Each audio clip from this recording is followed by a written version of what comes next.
कैसे हैं आप सभी। मैं सुरेश जांगीड़, जो कि आपके नेक्स्ट क्लासों को कंटिन्यू करते हैं। और गुड इवनिंग एवरीबॉडी, और आशा करते हैं आप सभी अच्छे होंगे। और आने वाला 2022 आपके सामने ढेर सारे ऑप्शंस लेकर के, मतलब ढेर सारी वैकेंसीज इसमें आपको मिलेगी, जिसमें 3rd ग्रेड है, 2nd ग्रेड है, 1st ग्रेड है। अब रही बात उनकी तैयारी कैसे करें, तो अपन धीरे धीरे बात करेंगे। आपका नेक्स्ट वीडियो बिल्कुल ही मिलने वाला है कि अपन किसी भी कॉम्पिटिशन की तैयारी कैसे। देखो बेटा, आजकल देखो दोस्तों, हो क्या रहा है, आजकल पढ़ बहुत सारे रहे हैं, पढ़ने वालों की कोई कमी नहीं है, बट पढ़ा कैसे जाता है और सिलेक्शन कैसे करवाया जाता है, सिलेक्शन के लिए क्या पढ़ें, किस तरीके से पढ़ें। सिलेक्शन एक बहुत ही सिंपल प्रोसेस होता है। सिलेक्शन के लिए कोई अलग कुछ नहीं किया जाता, या सिलेक्शन के लिए अलग कुछ एक्स्ट्रा काफी कुछ करने की प्लानिंग होती है। किस तरीके से कहाँ क्या पढ़ा जाए, ये ढेर सारी बातें अपन करेंगे अपने next video. Special 2nd grade के लिए मैं प्रिपेयर करने वाला हूँ, तो उसमें अपन बात करें। और जैसा कि अपनी कंटिन्यू जो फर्स्ट पार्ट और सेकंड पार्ट अपन पढ़ चुके हैं दक्षिण अमेरिका, है ना, तो दक्षिण अमेरिका के बारे में अपन थोड़ा सा बात कर लेते हैं। और क्योंकि दक्षिण अमेरिका में जो आपके डेजर्ट है, जैसे अपन बात करते हैं भाई मरुस्थल की, किसकी बात करने वाले हैं, दक्षिणी अमेरिका के मरुस्थल। कौन कौन से डेजर्ट यहाँ पर पाए जाने वाले हैं, कौन कौन से डेजर्ट मरुस्थल यहाँ पर हैं, कोई मरुस्थल अपनी क्या क्या विशेषता रखता है, तो ढेर सारी बातें अपन करने वाले हैं। तो यहाँ पर देखें तो जो आपका ये दक्षिणी अमेरिका था, दक्षिणी अमेरिका में इस प्रकार से ये मुख्यतः अगर कंट्री की अपन बात करें तो यहाँ पर एक कंट्री मिलने वाला है आपको, जिसका नाम है भाई चिली। क्या मिलने वाला है, यह कंट्री है जिसे कहा जाता है चिली कहा जाता है। चिली की राजधानी सेंटियागो है, आगे अपन बात करेंगे। चिली का कैपिटल क्या पड़ता है, सेंटियागो पड़ता है। और एक यहाँ पर अर्जेंटीना कंट्री है, तो अर्जेंटीना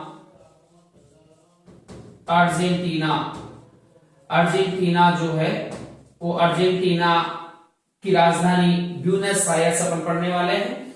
तो यहाँ पर डेजर्ट वाला एरिया है जो है चिली में आपको मिलने वाला है अटाकामा का मरुस्थल, अटाकामा का मरुस्थल।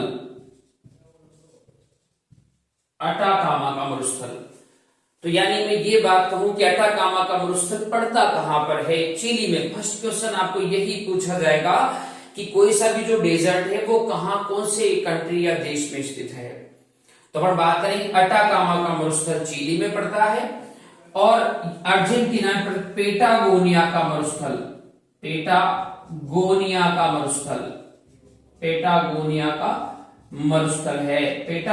का मरुस्थल ये पड़ता है भाई कौन से कंट्री में पड़ता है, अर्जेंटीना में पड़ता है। इनके बारे में कुछ विशेष बात कह दी जाए तो अटाकामा का मरुस्थल विश्व का शुष्कतम मरुस्थल आता है। विश्व का शुष्कतम मरुस्थल, सबसे गर्म के आधार पर तो अपन बात करेंगे सहारा का मरुस्थल आएगा अफ्रीका में, लेकिन यहां पर मैं बात कर रहा हूं विश्व का शुष्कतम मरुस्थल जो है वो कौन सा है, अटाकामा का मरुस्थल है, जो कहां पड़ता है, चिली में पड़ता है। यहीं पर विश्व का शुष्कतम स्थान है जिसे कहा जाता है भाई, क्या कहा जाता है, अरिका। क्या कहा जाता है, अरिका कहा जाता है। अरिका को अपन प्रेतों का घर भी कहते हैं, प्रेतों का घर या गोस्ट हाउस की संज्ञा दी जाती है। गोस्ट हाउस, भूत प्रेतों का घर, अरिका को कहा जाता है। अरिका एक जो स्थान है वो अटाकामा के मरुस्थल में पड़ता है, और अटाकामा का मरुस्थल चिली में पड़ता है। विश्व का शुष्कतम मरुस्थल कहा जाए तो कौन सा होने वाला है, अटाकामा का मरुस्थल। जहां कलामा एक स्थान है, कलामा एक ऐसा स्थान है जहां पर 400 वर्षों से कोई वर्षा होने का प्रमाण प्राप्त नहीं हुआ है, मतलब विगत 400 वर्षों से कोई वर्षा नहीं हुई है, ऐसा भूगोलवेताओं का अनुमान है। उस स्थान का नाम है कलामा, जो भी आपके चिली अर्जेंटीना में पड़ता है। अर्जेंटीना का जो एरिया है नाइट्रेट का विशालतम भंडार माना जाता है। नाइट्रेट जो नाइट्रेट या सल्फर है, इनका काफी विशालतम भंडार खनिज यहाँ पर पाए जाते हैं, इसलिए विस्फोटों के लिए जाना जाता है। नाइट्रेट के विस्फोट होते हैं तो स्पोर्टों के लिए जाना जाता है, तो कौन सा जाना जाता है भाई? अटाकामा का मरुस्थल। फिर अपन बात कर लेते हैं कि पेटागोनिया का मरुस्थल कहाँ पड़ता है? अर्जेंटीना में पड़ता है। कहाँ पड़ता है भाई? अर्जेंटीना में। तो 2 डेजर्ट अपन को याद रखने हैं। फिर अगर इसके अपन पठार की चर्चा करें कि कौन सा पठार यहाँ पर पाए जाते हैं, कौन कौन से पठार हैं, तो जैसे पेटागोनिया का जो पठार है, ये कहा दिया जाए कि पेटागोनिया का पठार कहाँ पर पड़ता है, तो पेटागोनिया का पठार पड़ता है अर्जेंटीना में।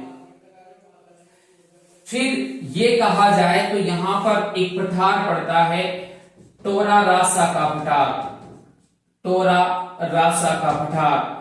तो टोरा रासा का पठार, टोरा रासा एक प्रकार की लाल मिट्टी का प्रकार है। लाल मिट्टी का जो रंग, मिट्टी का रंग जो है यहां पर लाल पाया जाता है, लाल मिट्टी को टोरा रासा कहते हैं। तो अगर ये कह दें कि टोरा रासा का पठार कहां पड़ता है भाई?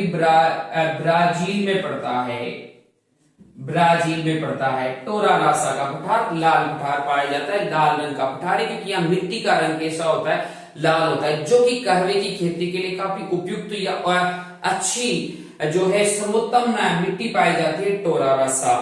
तो टोरा रासा का पठार कहां हो गया? इसके बाद अपन ये आपका ब्राजील, सॉरी, यहां पर एक पठार पड़ता है जो बोलीविया। तो बोलीविया का पठार, बोलीविया का पठार कहां पड़ता है? बोलीविया में पड़ता है। और बोलीविया के पठार को अपन क्या कहते हैं? अल्टीप्लेनो भी कहा जाता है। अल्टीप्लेनो, क्योंकि यह विश्व में टीन के विशालतम स्रोत माने जाते हैं।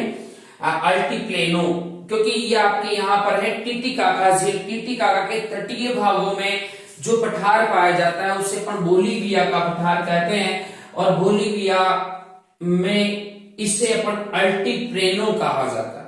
यानी मैं ये कहूं कि अल्टीप्लेनो किसे कहा जाता है, तो बोलीविया के पठार को यहाँ किसके भंडार पाए जाते हैं? तो टीन के मुख्यतः भंडार पाए जाते हैं। तो इस प्रकार से तुमको 3 पठार याद रखने। पेटागोनिया का पठार हो गया, जो आपके पेटागोनिया का पठार अर्जेंटीना में पड़ता है, लाल रंग का लाल मिट्टी का पठार है जो टोरा रासा का पठार कहते हैं। और यह कहवे की खेती के लिए सबसे उपयुक्त जो है मिट्टी पाई जाती है, ब्राजील में पड़ता है। बोलीविया का पठार बोलीविया में पड़ता है, और यहाँ पर इसे अपन क्या कहते हैं? अल्टीप्लेनो कहा जाता है। तो फिर इसी प्रकार से अपन बात करेंगे जो कि दक्षिण अमेरिका की पौने हैं। दक्षिण अमेरिका की वाइन्स यहाँ पर कौन कौन सी चलती है? दक्षिण अमेरिका कौन कौन सी पौने यहाँ पर चलती है? तो पौनों के बारे में हम बात करेंगे। वैसे आप यहाँ पर वर्ल्ड लेवल पर एक पॉइंट पढ़ोगे, पवन तंत्र, आपके writ exam plus second grade exam, इसके अलावा आने वाले फर्स्ट ग्रेड वगैरह जितने भी एग्जाम इसमें पवन तंत्र काफी अच्छे से दिया जाता है। तो पवन तंत्र वाले टॉपिक में अपन यहाँ पर बात कर लेते हैं कि वहां एक प्रकार से अपन स्थानीय पौने पढ़ते हैं। स्थानीय पौने या वाइंड्स पढ़ी जाती है, जो कि स्थानीय पौने पवन तंत्र में आती है। तो यहां पर अपन बात करेंगे जिनका नाम है टेम्पोरल, या मैं कहूं टेम्पोरल कहा जाता है। तो टेम्पोरल इधर मध्य अमेरिका में, ये एरिया है मध्य अमेरिका।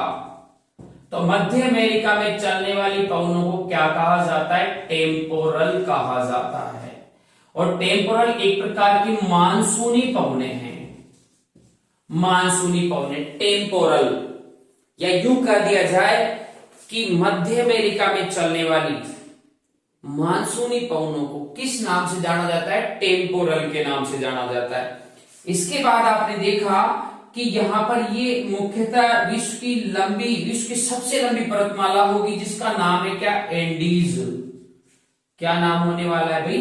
एंडीज नाम होने वाला है, जिसकी लंबाई 7200 किलोमीटर है और यह लगभग 7 देशों को कवर करती है। इसके बारे में अपन बात कर चुके हैं। जो आप स्टार्टिंग में जो आपने दक्षिण अमेरिका महाद्वीप पढ़ा, तो वहां पर विश्व की पर्वतमालाओं में या दक्षिण अमेरिका पर्वतों में ओरिएंटल श्रेणी और एंडीज का अपन जिक्र कर चुके हैं। तो यहाँ पर टेम्पोरल की बात करी, प्लस ये आपका कंट्री इधर अर्जेंटीना वाला एरिया आ जाता है, अर्जेंटीना, और इधर अपन बात करते हैं उरुग्वे। तो अर्जेंटीना व उरुग्वे में चलने वाली एक गर्म पवन है जिसे कहा जाता है जोंडा। क्या कहा जाता है भाई? जोंडा एक प्रकार की हॉट विंड है। जोंडा एक प्रकार की हॉट विंड है जो कि एंडीज पर्वतमालाओं के पूर्व दिशा में अर्जेंटीना और उरुग्वे दो कंट्री है यहाँ पर, ऐसे अर्जेंटीना और उससे बन गया उरुग्वे, दोनों देशों में चलने वाली पवन को क्या कहा जाता है? जोंडा कहा जाता है। फिर मुख्यतः अपन अर्जेंटीना में चलने वाली जो अत्यधिक ध्रुवीय पवन है जिसे कहा जाता है पंपेरो। पंपेरो एक प्रकार की कोल्ड विंड है, यानी मैं ये कह दूं कि पंपेरो जो वायु से पवन है ये ठंडी या ध्रुवीय पवन है, जो ध्रुवीय ध्रुवों से आने वाली बर्फीली पवनों को यहां पर लाती है अर्जेंटीना में।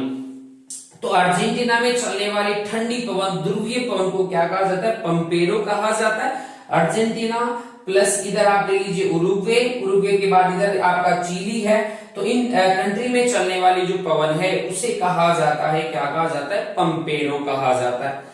फिर अपन बात करें यहाँ पर एंडीज पर्वतमाला के भागों में, एंडीज पर्वतमाला के भागों में चलने वाली जो पवन है उसे क्या कहा जाता है? पूना। क्या कहा जाता है भाई? पूना। पूना भी एक प्रकार के आपके हॉट विंड है, गर्म पवन है। एंडीज की कंट्री जो तटीय देश हैं, तो तटीय भागों में चलने वाली पवन है उसे क्या कहा जाता है? पूना कहा जाता है। तो यहाँ पवनों में अपन टेम्पोरल याद रखनी है, टेम्पोरल मध्य अमेरिका वाले देशों में चलती है। फिर अपन याद रखेंगे जोंडा। अब जोंडा पवन एक गर्म पवन है जिसे अपन शीत फोन भी कहते हैं। शीत फोन की संज्ञा, वैसे फोन एक प्रकार की हॉट विंड है जो कि आपको मिलेगी यूरोप महाद्वीप में। यूरोप कंटिनेंट में चलने वाली गर्म पवन को अपन फोन कहते हैं। तो फोन की संज्ञा दी जाती है। फोन एक प्रकार से स्नो ईटर यानी हिमभक्षी पवन है। तो इस प्रकार से जोंडा होगी जो अर्जेंटीना प्लस उरुग्वे में चलती है। पंपेरो केवल अर्जेंटीना, पेरू और चिली इन देशों में चलने वाली ठंडे ध्रुवीय पवन को अपन क्या कहते हैं? पंपेरो कहते हैं। एंडीज नदी के, एंडीज पर्वतमाला की जो तटीय भागों में चलने वाली पवन है उसे पूना कहा जाता है। तो वाइन सिस्टम में दक्षिण अमेरिका की पवनों में अपन को जो मोस्टली याद रखना है वो आपका है टेम्पोरल, जोंडा, पंपेरो और पूना, जिसमें से ये दोनों वाइन्स जोंडा और पंपेरो काफी बार एग्जाम्स में पूछी जा चुकी है। जोंडा और पंपेरो मुख्यतः कंट्रीज का एक ही आता है भाई, अर्जेंटीना आता है। कौन सा आता है भाई? अर्जेंटीना। अर्जेंटीना में मोस्टली चलती है। फिर अपन नेक्स्ट बात करते हैं तो अर्जेंटीना दक्षिणी अमेरिका में कुल देश या जो एरियाज हैं उनके बारे में अपन स्थानीय जानकारी क्या क्या है उसके बारे में अपन चर्चा कर लेते हैं। दक्षिण अमेरिका वैसे अपन ने पढ़ा है कि विश्व का चौथा सबसे बड़ा महाद्वीप है, जो कि विश्व के कुल क्षेत्रफल का कितना लेकर बसा हुआ है? 12% लेकर बसा हुआ है। तो इसमें अपन दक्षिण अमेरिका के प्रमुख देश जो अपन बात करें तो दक्षिण अमेरिका के प्रमुख देशों में चर्चा कर ली जाती है। भाई यूं बताइए, सबसे पहले आप जिक्र करिए कि दक्षिण अमेरिका में कुल देश कितने आते हैं? दक्षिण अमेरिका में कुल देश कितने हैं? तो वैसे अगर कहा जाए तो दक्षिण अमेरिका में कुल देश आते हैं 15। 13 इसकी मुख्य भूमि पर पड़ते हैं और 2 अधिग्रहित देश हैं। अधिग्रहित देश हैं अर्थात जिस पर अन्य कंट्रियां, अन्य महाद्वीपीय देशों ने अधिकार कर रखा है। तो जैसे सबसे पहले यहां पर अपन बात कर लेते हैं, यहां पर एक कंट्री है जिसे कहा जाता है वेनेजुएला। वेनेजुएला, वेनेजुएला का कैपिटल मिलने वाला है आपको काराकस। क्या मिलने वाला भाई? काराकस मिलने वाला है। इसके बाद आपको यहां पर जो कंट्री मिलेगा वो मिलेगा आपका कोलंबिया। कोलंबिया, और कोलंबिया में चलेंगे तो बोकाटो। बोकाटो ये इसका कैपिटल होने वाला है। इसके बाद आप चलोगे तो यहीं पर आपको एक कंट्री मिलेगा इक्वेडोर। इक्वेडोर, इक्वेडोर का कैपिटल मिलने वाला है जिसका नाम है क्यूटो। इक्वेडोर का कैपिटल क्या हो गया? क्यूटो हो जाता है। फिर अपन देखें तो यह आपका इक्वेडोर विश्व का एकमात्र ऐसा देश है इक्वेडोर विश्व का एकमात्र ऐसा देश है जिसका नाम 0 डिग्री अक्षांश, जिसे अपन कहते हैं भूमध्य रेखा, जिसके नाम पर रखा गया, क्योंकि भूमध्य रेखा को, विषुवत रेखा को कहीं ना कहीं यानी उसे इंग्लिश वर्ड्स में इक्वेटर लाइन भी कहते हैं। तो यानी विश्व का एकमात्र देश वह कौन सा है या कौन सा देश है जहां की जिसका नामकरण भूमध्य रेखा के आधार पर किया गया है? देन आपका रिप्लाई होने वाला है क्या? इक्वेडोर। तो देखो वेनेजुएला था, वेनेजुएला का कैपिटल कराकस आया, कोलंबिया की राजधानी बोकाटो आई, और आपका इक्वेडोर की राजधानी क्या आ जाती है? क्यूटो। आगे पर बात करेंगे, इक्वेडोर विश्व का सबसे बड़ा जो है और केला उत्पादक देश है। इसके बाद अपन करेंगे, यहीं पर एक कंट्री है जिसे कहा जाता है पेरू। पेरू का कैपिटल मिलने वाला है लीमा, लीमा मिलने वाला है। यहां पर फिर बिल्कुल तटीय भागों में सीधा तटीय कंट्री एक चिली,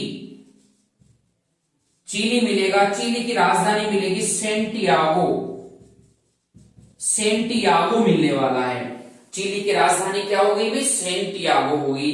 सेंटियागो के बाद ये जो मुख्यतः आपका एरिया है इसे कहा जाता है अर्जेंटीना, अर्जेंटीना। और अर्जेंटीना को अगर मैं बात करूं तो इसका कैपिटल क्या है? Buenos Aires, Buenos Aires. Argentina का कैपिटल क्या होने वाला है? ब्यूनस आयर्स है। तो देखो यहां पर कुल देश जो मुख्य भूमि पर आपको मिलने वाले हैं वो आपको मिलेंगे 13 कंट्रीज मिलेंगे। अब 13 में से सबसे नंबर 1 वेनेजुएला हो गया, कराकस हो गया, कोलंबिया की राजधानी बोकाटो हो गई, इक्वेडोर की राजधानी क्यूटो हो जाती है, पेरू की राजधानी लीमा है, चिली की राजधानी सेंटियागो है, अर्जेंटीना का कैपिटल क्या हो जाता है? ब्यूनस आयर्स हो जाता है। फिर अपन यहां पर करें, जैसे एक कंट्री मिलेगा आपको उरुग्वे, उरुग्वे, और उरुग्वे की राजधानी है मोंटवीडियो, मोंटवीडियो, मोंटवीडियो। फिर यहीं पर एक कंट्री मिलेगा जिसका नाम है पराग्वे, पराग्वे। पराग्वे की राजधानी होने वाली सोरेंसन। फिर अपन चलें तो यहां पर एक कंट्री आएगा जिसका नाम है बोलीविया, बोलीविया है। और बोलीविया जो कंट्री है इसका कैपिटल मिलने वाला है अपन को लापाज, लापाज मिलने वाला है। बोलीविया का कैपिटल क्या मिलेगा? लापाज मिलेगा।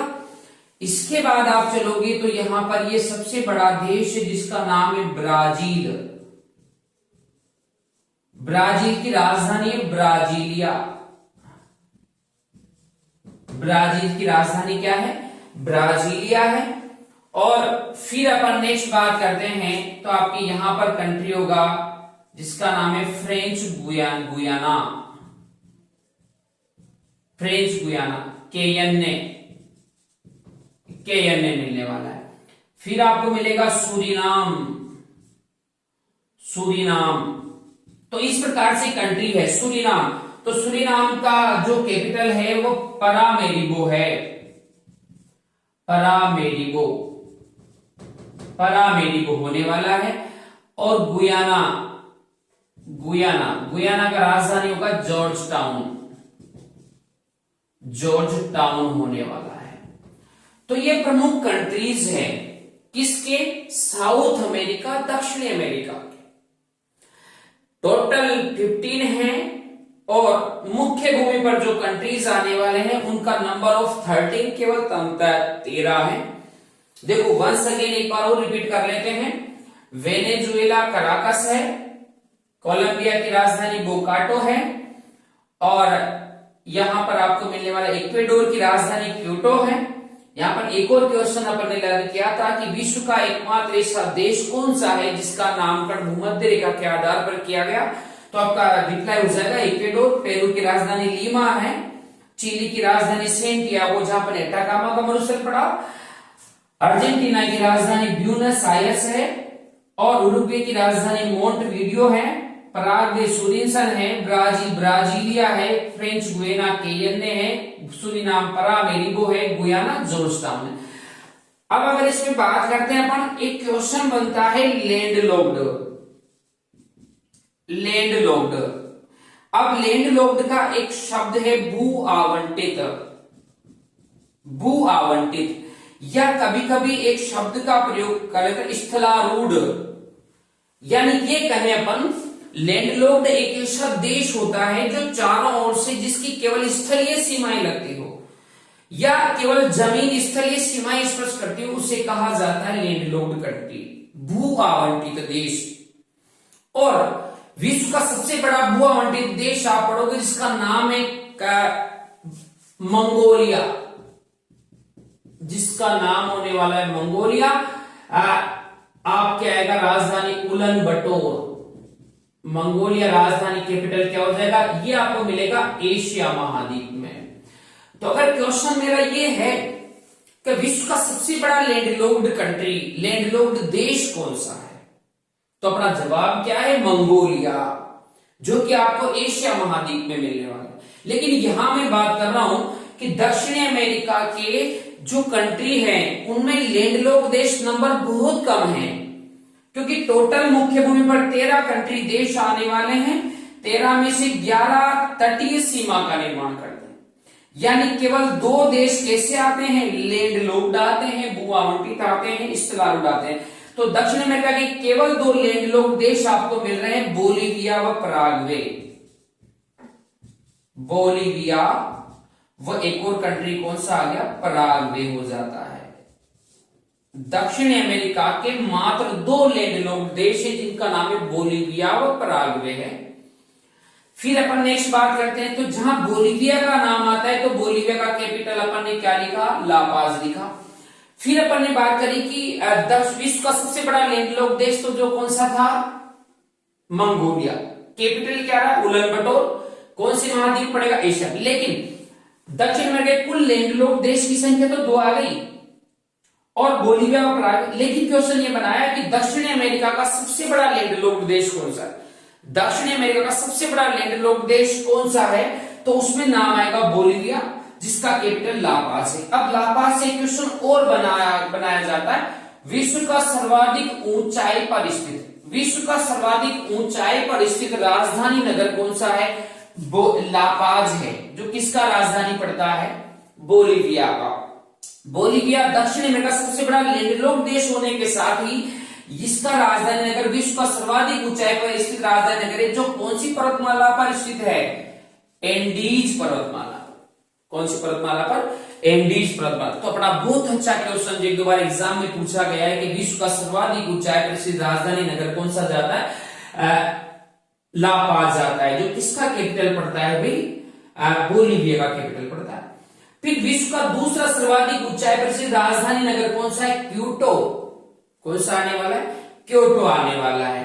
फिर अपन यहां पर अगले कुछ और कंट्रीज को अगर जिक्र करते हैं तो यहां पर देखें कि ये अर्जेंटीना है और अर्जेंटीना का कैपिटल क्या हो गया, ब्यूनस आयर्स। क्या हो गया, ब्यूनस आयर्स है, अर्जेंटीना का कैपिटल लगता है।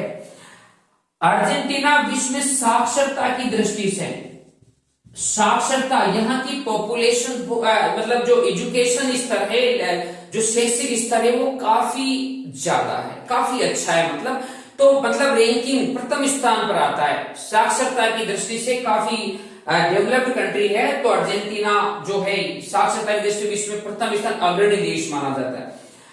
अर्जेंटीना में चलने वाली पवन अपन पढ़ चुके हैं, पंपेरो चलती है, यहाँ जोंडा चलती है अर्जेंटीना में, यहाँ पेटागोनिया का मरुस्थल पाया जाता है, पेटागोनिया का पठार पाया जाता है। अर्जेंटीना विश्व का सबसे बड़ा मांस उत्पादक देश। अर्जेंटीना में जो लोग पशुपालन करते हैं, मुख्यतः व्यवसाय यहाँ का पड़ता है पशुपालन। पशुपालन को, पशु फार्मों को एक्टोसियांस कहा जाता है।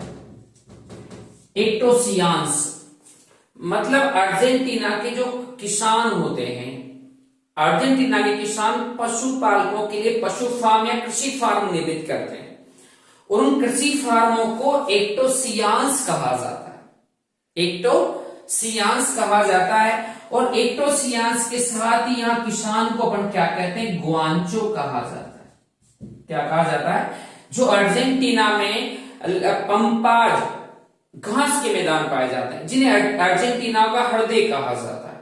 पंपाज घास के मैदान, पंपाज घास के मैदान पाए जाते हैं, कहां पाए जाते हैं, अर्जेंटीना में पाए जाते हैं। और पंपाज घास के मैदानों में जो कृषि फार्म या पशुपालन फार्म बनाए जाते हैं उन्हें एक्टोसियांस कहते हैं। और यहाँ जो पशुपालक होते हैं, किसान होते हैं, उन्हें ग्वांचो कहा जाता है, किसान को ग्वांचो कहते हैं। और पंपाज घास के मैदानों में दक्षिण अमेरिका की दृष्टि से सर्वाधिक गेहूं का उत्पादन होता है, इसलिए इसे food bucket of Argentina, Argentina का हृदय भी कहा जाता है। और फिर अपन बात करें तो यहाँ पशु के लिए काफी पौष्टिक घास पाए, इसे अल्फा अल्फा कहा जाता है, अल्फा कहा जाता है। ठीक है बात। तो ये नॉलेज आपको, देखो यहां से चले अपन बोलीविया, राजधानी लापाज। बोलीविया विश्व का दक्षिण अमेरिका सबसे बड़ा लैंडलॉक्ड भू-आवंटी देश है। ऊंचाई पर इसकी राजधानी नगर विश्व में सर्वाधिक लापाज है जो एंडीज पर्वतमाला में पड़ता है। विश्व का सबसे बड़ा केला उत्पादक देश इक्वेडोर है जिसका नामकरण भूमध्य रेखा के आधार पर किया गया है। विश्व का दूसरा सर्वाधिक ऊंचाई पर स्थित राजधानी नगर क्यूटो है जो दोनों ही आपके एंडीज पर्वतमाला पे स्थित है। फिर अपन चले यहाँ पर आगे, तो यहाँ पे अपन अर्जेंटीना की बात की। अर्जेंटीना के बाद अपन सीधा सा चलते हैं ब्राजील। कहां चलते हैं भाई? ब्राजील चलते हैं। तो ब्राजील में अगर मैं आपको ले चलूं तो ब्राजील में देखो, टोरा रासा नाम से अपन ने कुछ बात की थी अभी। ब्राजील में टोरा रासा क्या था? टोरा रासा। देखो ब्राजील, वुड ब्रासील एक वर्ड था, ब्रासील।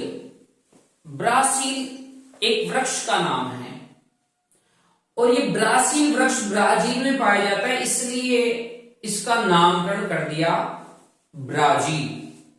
तो ब्रासील वृक्ष के नाम पर ब्राजील का नेम क्या रखा गया है? ब्रासील रखा गया। फिर अपन बात करें कि ब्राजील की राजधानी क्या है भाई? ब्राजीलिया है। क्या है? ब्राजीलिया है।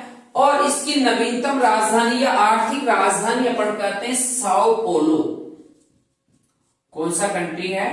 साओ पोलो है, साओ पोलो, जो कि दक्षिणी गोलार्ध का सबसे बड़ा शहर माना जाता है। दक्षिणी गोलार्ध का सबसे बड़ा शहर है साओ पोलो, जो कि यहां पर टोरा रासा यानी ये कहते हैं अपन कि यहां पर लाल मिट्टी पाई जाती है। और लाल मिट्टी मुख्यतः कहवे की फसल के लिए या कहवे की फसल के लिए काफी ज्यादा उपयुक्त मानी जाती है। इसलिए विश्व में सर्वाधिक कहवा या कॉफी का उत्पादन करने वाला देश कौन सा है? ब्राजील है। कौन सा होने वाला है? ब्राजील। इसलिए ब्राजील को अपन क्या कहते हैं? कहवे का घर भी कहा जाता है। क्या कहा जाता है भाई? कहवे का घर भी कहा जाता है। और अब यहां पर ब्राजील की आर्थिक राजधानी साओ पोलो कहते हैं, तो साओ पोलो में कहवे का सर्वाधिक निर्यात होता है, इसलिए विश्व प्रसिद्ध मंडी, विश्व की सबसे बड़ी कृषि की मंडी कहां लगती? कहवे की मंडी कहां लगती? साओ पोलो में लगती। साओ पोलो को काफी इंपोर्टेंट नगर है इसका ब्राजील का, तो काफी अच्छे से याद रखना कि साओ पोलो दक्षिणी गोलार्ध का सबसे बड़ा नगर है, शहर है। और शहर होने के साथ यहाँ विश्व प्रसिद्ध कहवे की मंडी लगती है। और यहाँ साओ पोलो को कहवे का सर्वाधिक निर्यात होता है, इसलिए कहवा बंदरगाह या कॉफी बंदरगाह की संज्ञा दी जाती है। सॉरी, अब यहां पर एक और बंदरगाह सेंटोस या सेंटोस बंदरगाह। तो यहां पर मंडी लगती है, प्लस कहवा या कॉफी का सर्वाधिक निर्यात इसका एक बंदरगाह सेंटोस बंदरगाह से किया जाता है, इसलिए कहवा या कॉफी बंदरगाह की संज्ञा किसे देते हैं अपन? सेंटोस बंदरगाह को दिया जाता है। सेंटोस बंदरगाह को कॉफी बंदरगाह की संज्ञा दी जाती है। फिर अपन नेक्स्ट बात करते हैं कि जो साओ पोलो से जो सेंटोस तक जो रेल मार्ग या सड़क जाती है, जो भी रेल मार्ग या सड़क जाती है उसे कहवा मार्ग कहा जाता है। कहवा मार्ग, यानी मैं ये कहूं कि विश्व प्रसिद्ध कहवा मार्ग कौन सा है? तो साओ पोलो से सेंटोस तक है और दोनों कहां पड़ते हैं? ब्राजील में ही पड़ते हैं। दक्षिण अमेरिका का सबसे बड़ा देश जो है वो ब्राजील है। दक्षिण अमेरिका का सबसे बड़ा देश कौन सा है? ब्राजील है, जो विश्व में सर्वाधिक पन बिजली का उत्पादन करता है।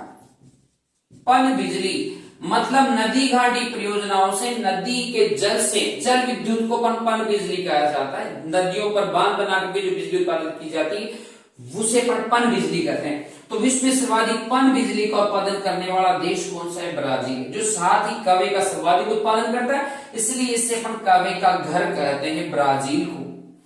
और कॉफी हाउस कहा जाता है। ब्राजील में कवे का सर्वाधिक सबसे बड़ी मंडी लगती है साओ पोलो में, जो साओ पोलो इसकी सबसे बड़ी कवे की मंडी है।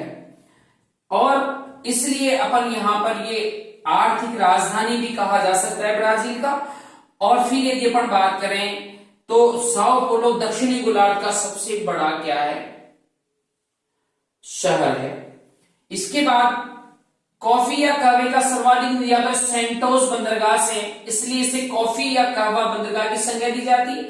अब यहां से यहां तक जो मार्ग है इसमें कॉफी का जो भी वाहन निकलते हैं, रेल निकलती है, तो रेल और ट्रेनों से, मालगाड़ी से और सड़कों से, पिकलों से भी कहवे का आदान प्रदान होता है, इसलिए कहवा मार्ग है। तो कहवा रेल यहां से यहां तक सेंटोस से साओ पोलो को जोड़ने वाली रेल को कहवा कॉफी रेल की संज्ञा दी जाती है। यहां पर लाल मिट्टी को टोरा रासा, अभी अपने बात करते टोरा रासा कहा जाता है। लाल मिट्टी जो काफी कवे की फसल के लिए वरदान साबित होती है। माउंट इतावीरा, यहां प्रसिद्ध लोह अयस्क की खान है, लोह अयस्क की खान मानी जाती है। इसी के बाद ही यहाँ पर चिली की राजधानी सेंटियागो है, और यहाँ विश्व की सबसे बड़ी तांबे की खान है जिसे कहा जाता है चुकवी कमाटा, जिसे copper capital of the world कहा जाता है। विश्व में तांबे की राजधानी कहते हैं, चुकवी कमाटा को कहते हैं, जो कि यहां पर अटाकामा के मरुस्थल में, चिली में चुकवी कमाटा विश्व की सबसे बड़ी तांबे की खान है। तो इस प्रकार से अपन को ये आपका दक्षिण अमेरिका महाद्वीप याद करना है, और एक सिस्टम आप फर्स्ट क्लास से लेकर के एक सिस्टमेटिक तरीके से अपने नोट्स तैयार कीजिए। दूसरी बात ये कि आने वाला कोई भी कंपटीशन, उसके लिए सभी आपको वीडियोस या फिर क्लासेस अवेलेबल हो जाएगी, और आप एक सिस्टमेटिक तरीके से अपना प्लान बनाएं। प्लस जैसे टॉपिक्स आपके धीरे धीरे कवर हो रहे हैं, बहुत जल्दी आपको साइकोलॉजी की क्लास मिलने वाली इसी चैनल पर, तो इसलिए आप कंटिन्यूअसली तरीके से जुड़े रहिए, बने रहिए हमारे साथ, ताकि हमें भी थोड़ा हौसला अफजाई होता रहे, और आप सभी के अच्छे भविष्य के लिए पुनः एक बार कामना करते हैं। और आपको बहुत बहुत हमारे चैनल को लाइक, शेयर और सब्सक्राइब करने के लिए बहुत बहुत धन्यवाद। और आगे भी आप अपने फ्रेंड्स या दोस्तों को अधिक से अधिक चैनल को शेयर करिए, और सब्सक्राइब भी और लाइक जरूर कीजिए, ठीक है। और बेल आइकन बटन दबाएं ताकि आपको आने वाला जो वीडियो है वो आपको नोटिफिकेशन के रूप में प्राप्त हो जाए, ठीक है। तो इसी के साथ, ठीक है, have a nice good night या नाइस डे अपन कह सकते हैं, ठीक है बात। और नेक्स्ट क्लास बहुत ही इंपॉर्टेंट होने वाली है आपके लिए, क्योंकि second grade, third grade, first grade ऐसी वैकेंसीज आपके 2022 में सामने बहुत ही जल्दी आने वाली, तो उनकी तैयारी अपन कैसे करें, और अपना ऐसा एक निश्चित रास्ता भी आपको एडवाइस किया जाएगा जो कि आपको निश्चित सफलता तक ले जाती है। प्लस उसमें कौन कौन से सब्जेक्ट की कौन कौन सी क्लास है, टॉपिक्स क्या क्या पढ़े जाएं, वैसे ये चीज आपके स्थल मंडल रूप में डिट में भी है। सेकंड ग्रेड में इसी टॉपिक को दिया जाता है महाद्वीप महासागरों की विशेषताओं के रूप में। तो केवल टॉपिक को अंडरस्टैंड, देखो एग्जाम बिल्कुल ही सिंपल होता है, ये कि उस लेवल के अकॉर्डिंग अपन एग्जिट तैयारी कर लें तो हर एग्जाम सिंपल होता है। इसलिए आप बहुत बहुत धन्यवाद आपको वीडियो को देखने के लिए, और कंटिन्यूअसली बने रहिए हमारे साथ vision coaching institute. My self Suresh, thank you.